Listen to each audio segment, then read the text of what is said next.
Welcome to The Gorgeous Effect, the podcast that's about to rock your marketing world. I'm Julie Chanel, and with my co-founder, Cathy Olson, we're the masterminds behind Funnel Gorgeous and FG Funnels. We're about to drop some serious tea on how to create funnels that not only look amazing, but actually convert into customers. We'll chat mouth-watering offers, copy, design, and give you an inside look of some of our best and worst funnels. No smoke and mirrors, just real strategies that work from two ladies who have been around the funnel block. So grab your coffee or something stronger, we won't judge, and get ready to unleash the gorgeous effect on your business. It's time to show the world what you've got. Let's do this. Hey everyone, it's Julie and Cathy. We're back with another podcast episode of The Gorgeous Effect. Today, we're going to talk about purgatory. Did you ever We're getting religious? Did you know about purgatory as a kid? I didn't even know. I'm not Catholic, so I didn't realize purgatory was a thing until not as a kid. I didn't grow up being scared of church, but my cousins were Catholic, so I had a little bit, like we would hold hands, and pray during dinner, little things like that. I don't think I learned about purgatory until later, which is probably a good thing. Yeah, so purgatory is that like in between heaven and hell in religion. But today we're going to talk about being in purgatory in your business, specifically an offer that is in purgatory. And I think we should define this first, and we can kind of riff on what we do. But basically, I would describe a purgatory offer in this way. You've launched it. Doesn't matter what it is, an event, a course, coaching. It technically sold, right? It met standard benchmarks just, like barely.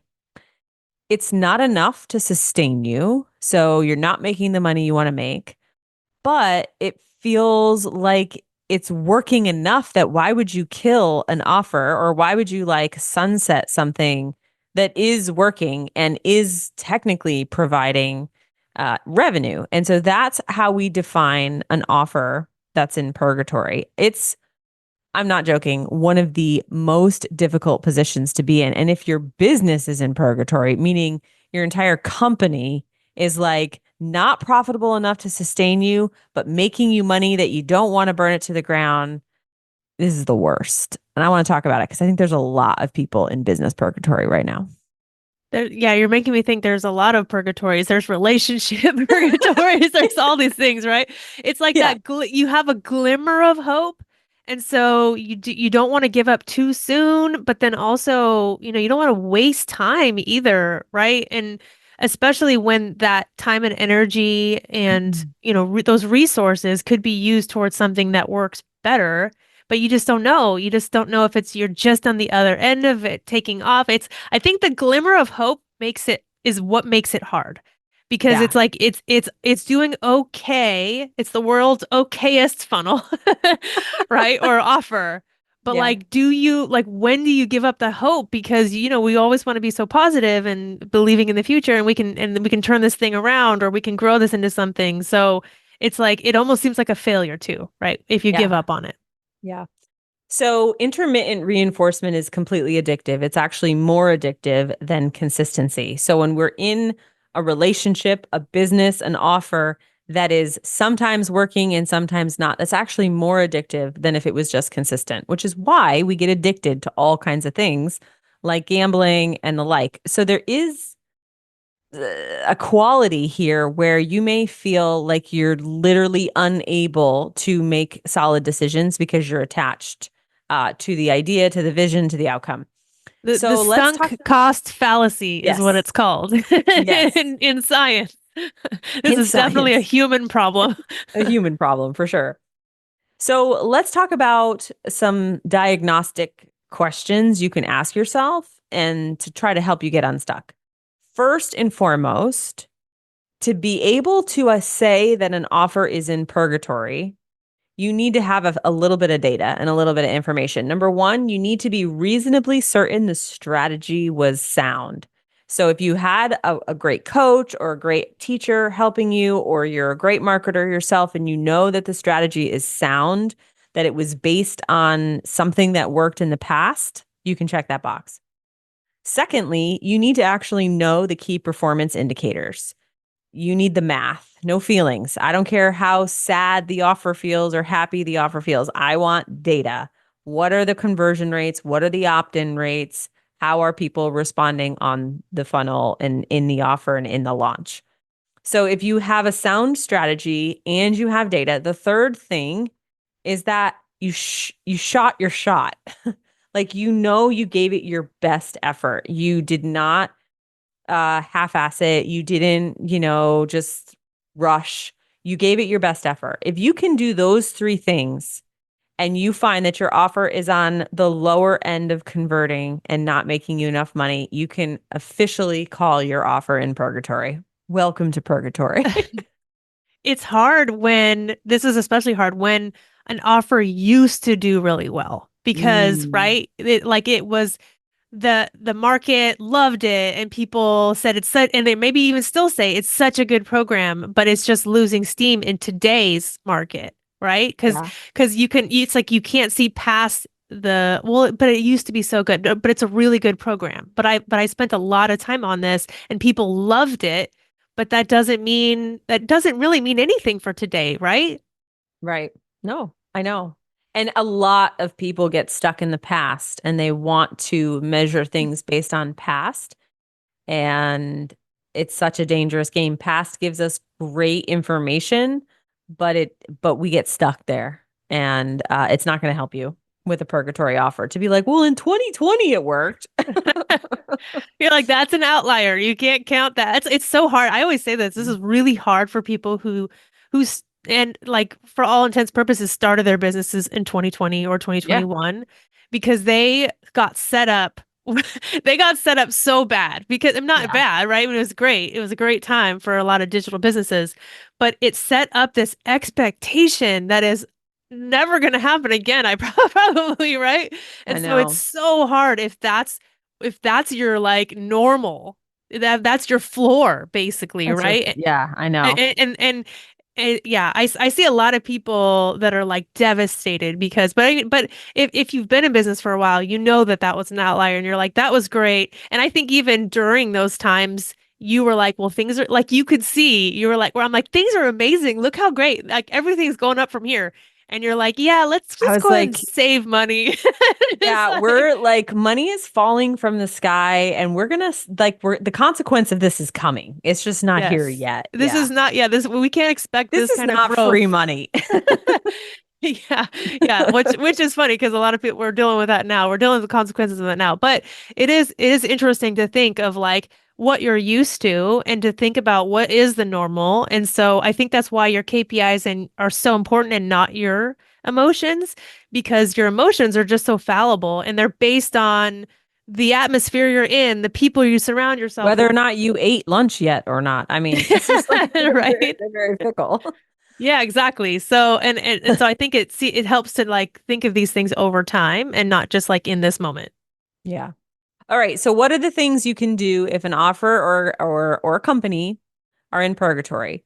So a little bit of advice here. There are no such things there's no such thing as a sacred cow. Although it's easy to say, it's not so easy to do. We can always look at other people and be like, "Oh yeah, you should kill that offer," but it's very hard when you're attached. So there are no sacred cows, and it's important to remember that it's rare for a company to be sustained on one product alone. So if you got your business started with one product, you definitely need more than one product these days.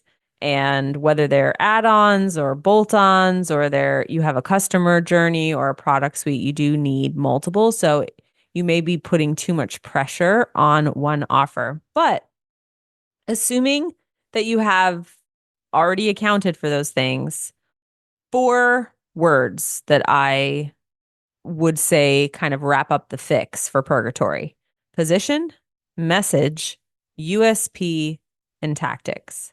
And so some of these are a little bit easier to understand than others. For example, tactics are the like doable steps, right? Oh, you have an offer and you need a better webinar, right? And you need to go grab Webinar Gorgeous and you need to tweak your pitch and you need to really get scientific and engineering like and change up the tactic and watch things change. Tactics are constantly changing. There's a lot of experimentation, a lot of patience and time, right? But tactics can help. So a lot of people understand that. A lot of people understand what I mean when I say USP, which is your unique selling proposition. It's the thing that makes you different. And so, for example, if you're in the health space and you're teaching people how to lose weight, you know, it's calories in, calories out, or it's protein or whatever it is, it's not really new. So it's going to be your job to find something new about what you do, right? Like the butter and coffee guy, he was doing something different. It was putting butter in coffee and not eating until noon. And he became very well known just on that one unique piece. So those two, a lot of people understand. But I want to talk about position. I'm wondering, Cathy, if you have any insight into when someone says, "Hey, my positioning is wrong in the market," what you would say to that, because it's such an esoteric thing to say. Like your position is wrong. Like what the hell Yeah. does that mean? Yeah, I mean, I think you're kind of alluding to brand a little bit on who you're attracting, right? And the type of person who would buy it. I do think that sometimes that can be misaligned. So you think that your person is one thing and they're kind of not, or else they're choosing something else, which can, I guess in that situation, you can say, is the person more important? This person that I have in my mind that I want to help, or is the way that I'm helping them more important? Because you can tweak it either way.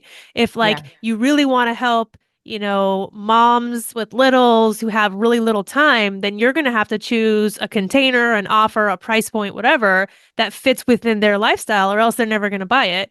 And then vice versa. If your offer, you want high ticket, you want, service based, if you want whatever, or something that takes a lot of time and energy and money, then you're going to have to find a new avatar.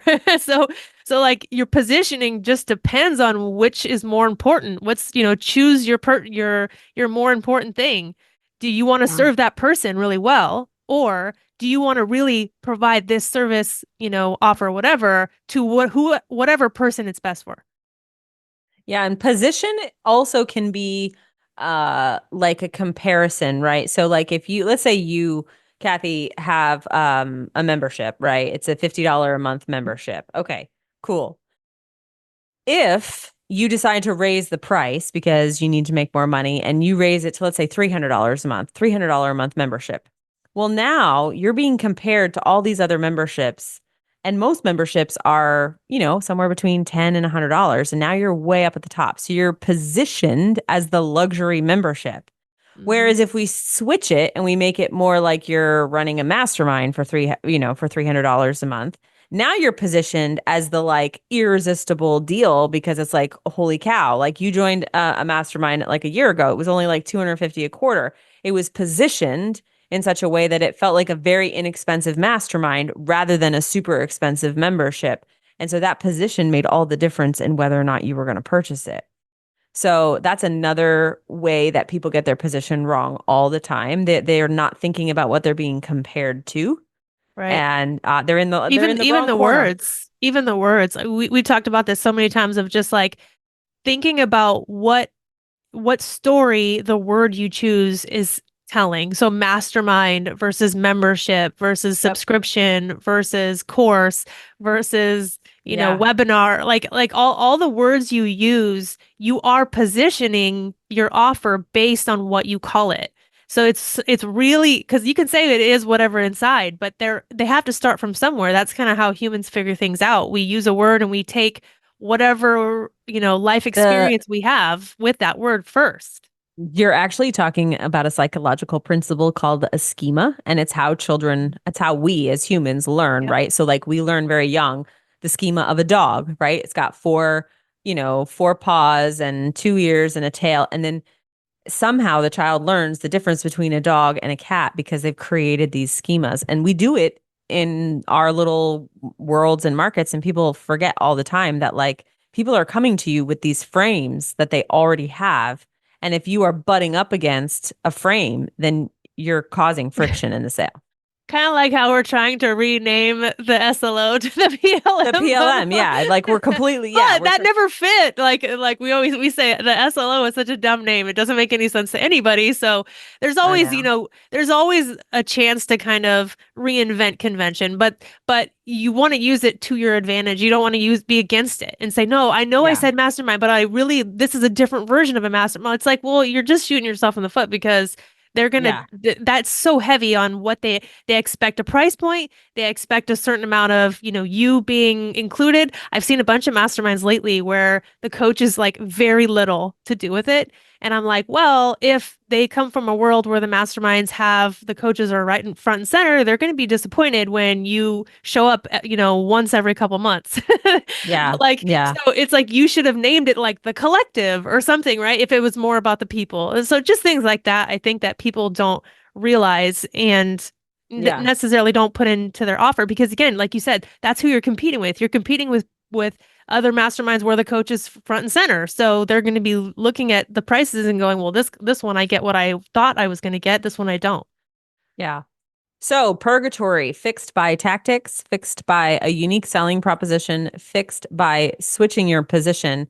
The last one is message, and message is really about how you communicate everything. It's your energy, it's the words you use, it's the problem that you focus on. So many people who are in business are so attached to their business and their offers and their ideas and their themes, they lose sight of the problem. And I grew up being told being a negative Nancy is not a good idea. We should be positive. But you know where it serves me well? In marketing. Because I am easily able to turn on my problem part of my brain and look at the problems people are having. Because I promise if you stay connected to the problem and you provide the solution, money follows. It's when you lose sight of the problem that you're solving that things get really murky. So, It's really about skepticism versus trust. I think a lot of people, they trust themselves and they know that their offer is awesome. And I will say a lot of people we work with, they are literally the real deal. I mean, most of the people we work, I would say like yeah. 99% of the people we work with are amazing. And so I get it. We get it. Everybody, everyone that knows them and loves them gets it. But everybody else is a skeptic. So 99% of the people are skeptical of them and they're like, no, I do this and it's a really big deal. And it's like, well, they just don't know that yet. It's not that you're full of crap. You are doing the thing. You're great because we always say this, people who are not so great at what they do are really good at marketing and vice versa. People who are really great at what they do are not good at marketing it because there's this inherent, like they know how awesome they are that their Yep. messaging lacks. They actually Yep. don't look at the person on the other side as a skeptic. And this is how we have to look at it as the negative Nancy. Like imagine when anyone sits down to it because they've been burned so much by all these bad marketers that we Yeah. have to overcome that. Like people forget that we actually have to undo the schema that marketers are just trying to steal money from people and that they don't trust you. Like we have to Yeah. unravel that to go, no, I swear I'm the good guy. You don't have to believe me yet. I will prove it to you. And if you look at Yeah. marketing from that way of like, I am the bad guy in their eyes. They are totally skeptical, and I need to do something to overcome to like warm them up to kind of make them not the gun shy, right? If you look at it that way, it is so much easier to actually connect to people. Yeah. All right, guys. Well, if you are feeling the purgatory vibes, you are not alone. There are lots of people who have felt the same. Hopefully, this helped you diagnose if you are, in fact, in that position and how to get out. As always, we love reviews. We love hearing about you listening to our podcast on Instagram. You can always tag us or DM us at Funnel Gorgeous, and we'll talk to you soon. Thank you so much for hanging out with us today. We're just getting started with this podcast, and we're so excited to have you on this journey with us. If you found value in today's episode, we'd be over the moon if you'd consider subscribing. It's like a virtual high five that keeps us going. And hey, if you're feeling extra gorgeous, leaving a review would mean the world to us. Your words not only make our day, but it also helps other amazing folks just like you find our show through your review. Lastly, if you know someone who could use a little sales pep talk, why not spread the love? share this episode, and let's grow this gorgeous community together.